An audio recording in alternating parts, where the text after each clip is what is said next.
Olá, senhora advogada, senhor advogado, e você que está interessado em aprofundar conhecimentos em direito e processo do trabalho.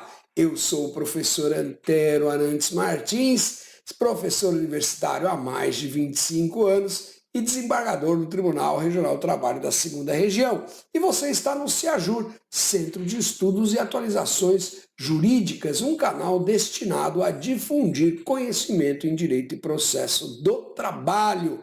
Então, olha só, hoje nós vamos falar sobre a situação do empregado brasileiro contratado para trabalhar em navios de cruzeiro em águas brasileiras e internacionais. Há uma séria discussão a respeito da questão relativa à legislação aplicável a este trabalhador. Então, vamos tratar um pouco desse assunto. Mas antes, se você ainda não é inscrito, faça a sua inscrição no canal, ative o sininho para receber o aviso dos próximos vídeos e deixe aí o seu like, deixe também o seu comentário, diga que assunto você gostaria de ver tratado aqui no canal, divulgue para os seus amigos. Quanto mais força tiver o canal, mais a gente pode desenvolver o nosso trabalho de difundir direito e processo do trabalho. Bacana? Bom, vocês sabem que o Brasil é o destino de muitas companhias que fazem o turismo através de cruzeiros na costa brasileira. Então, chega ali em final de outubro, começo de novembro, esses navios começam a chegar aqui na costa brasileira e ficam aqui até o final de março, início de abril, quando então vão embora. Período do nosso verão aqui, a nossa costa fica com vários navios de cruzeiro. E para atingir as suas finalidades, atender essa população brasileira, eles contratam muitos trabalhadores brasileiros. Até porque não é todo mundo que fala outra língua, que fala o inglês ou outra língua que pudesse se comunicar com a tripulação do navio, e por isso é preciso ter trabalhadores brasileiros que falem a língua portuguesa para atender esse público que eles vêm buscar aqui no nosso verão. Muito bem, eles fazem a contratação desses brasileiros aqui no Brasil, isso é indubitável.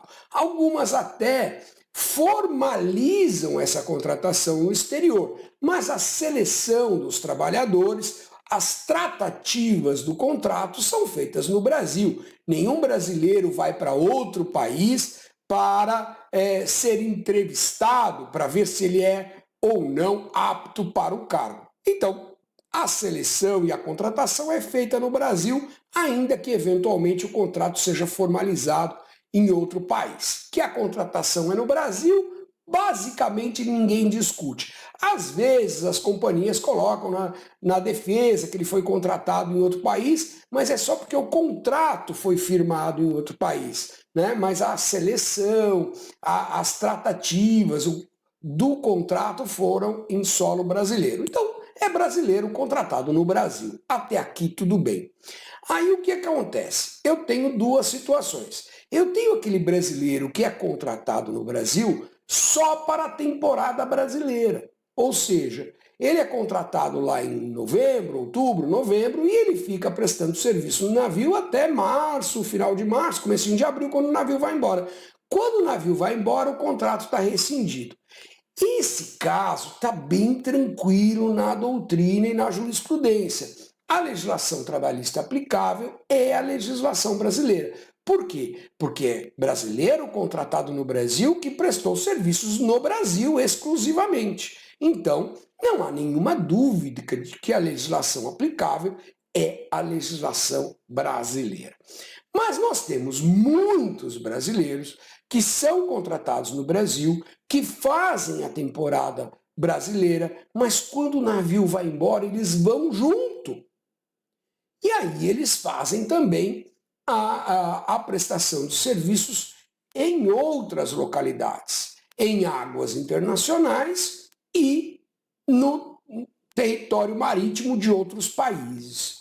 Nesta situação é que surge a controvérsia, surge o embate. Que legislação vai ser aplicada nessa situação.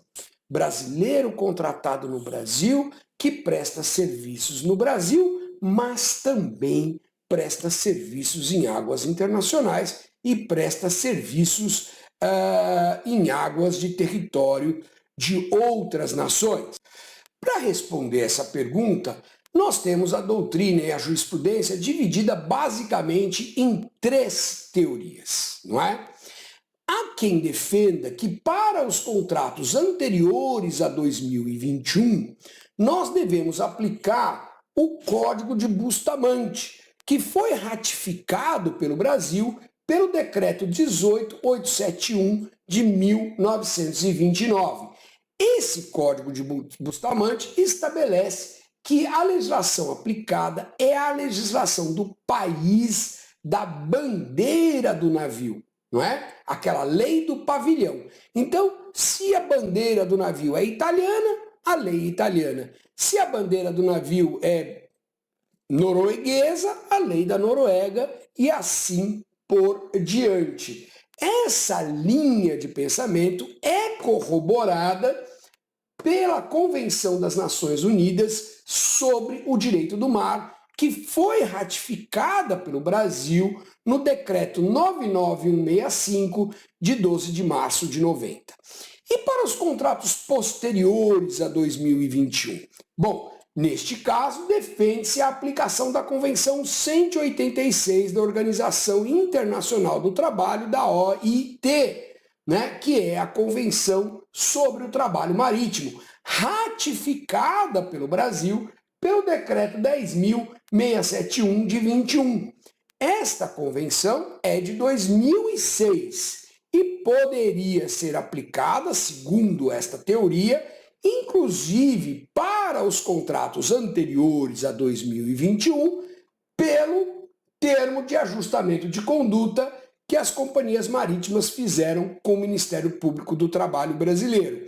Ou seja, o Ministério Público do Trabalho brasileiro ajustou com as companhias marítimas, mesmo antes do Brasil ratificar a convenção da OIT, que a convenção da OIT seria aplicada.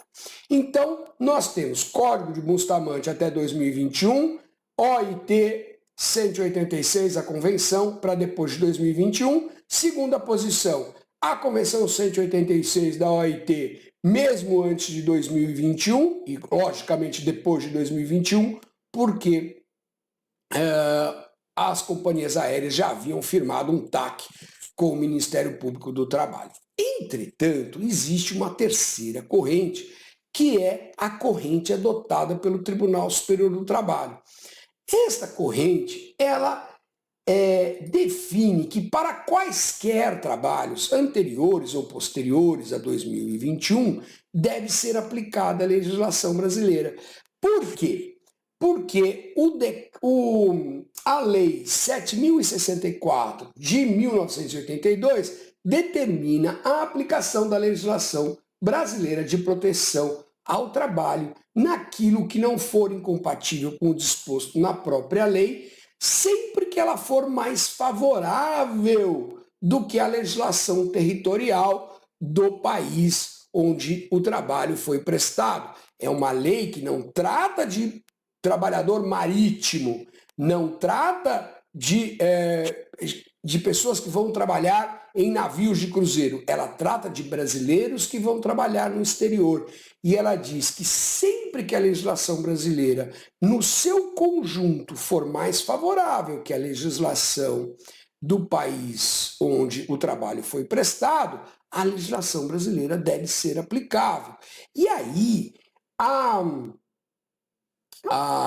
o Tribunal Superior do Trabalho aplica a tese, em inglês diz Most Significant Relationship, não é? Ou seja, o centro de gravidade deste contrato é o Brasil, porque ele foi contratado no Brasil e porque ele prestou uma parte dos seus serviços no Brasil. Então, a legislação brasileira deve ser aplicável. Eu estou deixando aqui no descritivo uma decisão de um julgamento de embargos, não é embargos declaratórios, é recurso de embargos, pela SDI 1, agora de 2024 que reafirma esta posição e, portanto, a instância uniformizadora do TST pacificou o entendimento no âmbito da Justiça do Trabalho que deve ser aplicada à legislação brasileira. Combinado, pessoal? Se você ficou até aqui, não deixe de se inscrever no canal, ative o sininho para receber o aviso dos próximos vídeos. Deixe aí o seu like, deixe o seu comentário, faça a sua pergunta na medida do possível, a gente vai respondendo e principalmente indique aí os temas que você gostaria de ver aqui no canal do CEAJU. Eu espero vocês no próximo vídeo. Um abraço!